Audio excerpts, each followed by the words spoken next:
There are 32 structures in Minecraft, but none of them compared to the removed ones. So I'm gonna be recreating every single one, starting with the hero branch shrine, which obviously doesn't work. At least I hope it doesn't. Anyways, as the video goes on, the structures are gonna be getting crazier and crazier, even building structures that literally break the game. So let's get to work on the next structure, which almost nobody knows about since it was removed all the way back in 2015. So let's quickly get all the materials for it. And now that I got the materials, I just need to build it. And while I build it, let me tell you a little bit more about this structure. So it was originally added in Minecraft Pocket Edition in place of the Nether, since mobile devices couldn't handle the Nether, and it was known as the Nether reactor core. And now that I'm done, I just need to add some finishing touches to the interior. And last but not least, I need the Nether reactor core, but it kind of doesn't exist anymore. However, using some super secret hacker mechanics, I could get one. Okay, that may or may not be retextured diamond blocks, but let's not worry about that. The only thing we should worry about is the next removed structure, which is the ginormous brick pyramid from InfDev. But there's two problems I gotta solve before I start building it. The first one being that I don't know the dimensions of it, so I'm gonna have to go all the way back to InfDev to find out. Whoa, look at these graphics, they look so old. Anyways, now that I'm here, I need to start searching for the brick pyramid, but the only problem is it's extremely rare. However, I'm just gonna hope I get lucky and go exploring.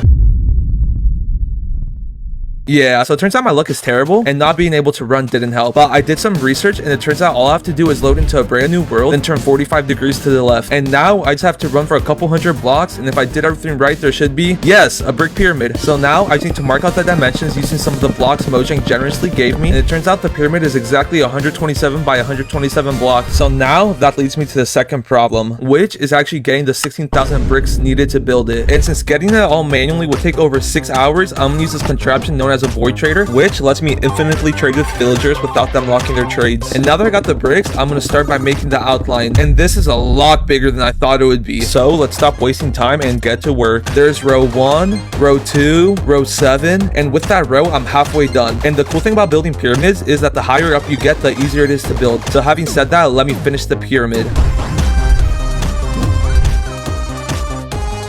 And with that, the brick pyramid is complete. Kind of. You see, there's parts of the pyramid that don't touch the ground, so I'm gonna go around connecting all of it to the ground. And now I'm actually done with the brick pyramid. Now, before I move on to the medium difficulty structures, there's actually two more extremely easy structures I'm gonna rebuild. The first one is the glass pillars that were added all the way back in the beta version of the game. And these pillars used to be the main way to locate the stronghold, but they were later removed and replaced with the Eye of Ender system that we all know today. So with that being said, let's get some sand and smelt it for glass. And now I just need to go to the stronghold and build the glass pillars.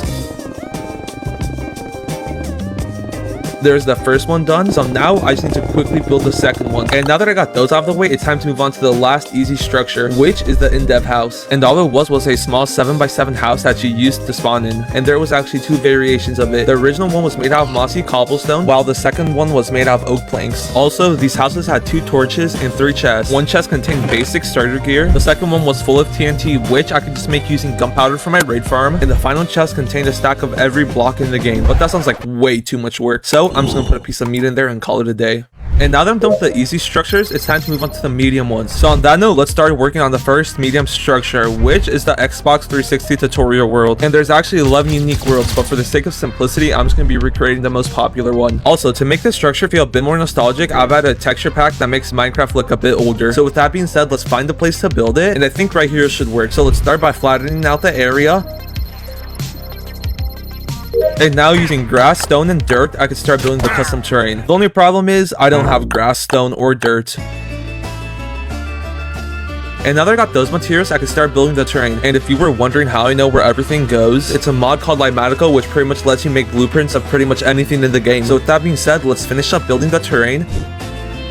And as you can see, the terrain is looking a bit plain. Get it? Since it's a plains biome. As I was saying, I'm going to be adding trees and bone meal in the ground to add more life. Now the next thing I need to do is add fishing ponds. And since the sand just falls straight down, I need to add a layer of blocks under the sand, then place the sand. And now last but not least, I need to add pathways that go all around the structure. And that's the terrain done, meaning I can start working on the buildings. And there's actually 8 different ones scattered throughout the tutorial world. And since most of them are pretty small, I already have the materials for them. So I'm going to speedrun them, starting with the most exciting one. The broken down wooden house. Woohoo! Yeah, I hyped that up way too much. The next building is a watchtower, which is pretty self-explanatory. Now this next one is a desert temple, and in the tutorial world it's located in the desert biome, but in my world it's kind of not a desert. So with a quick jump cut, boom, a desert has magically appeared, meaning I can now build the desert temple.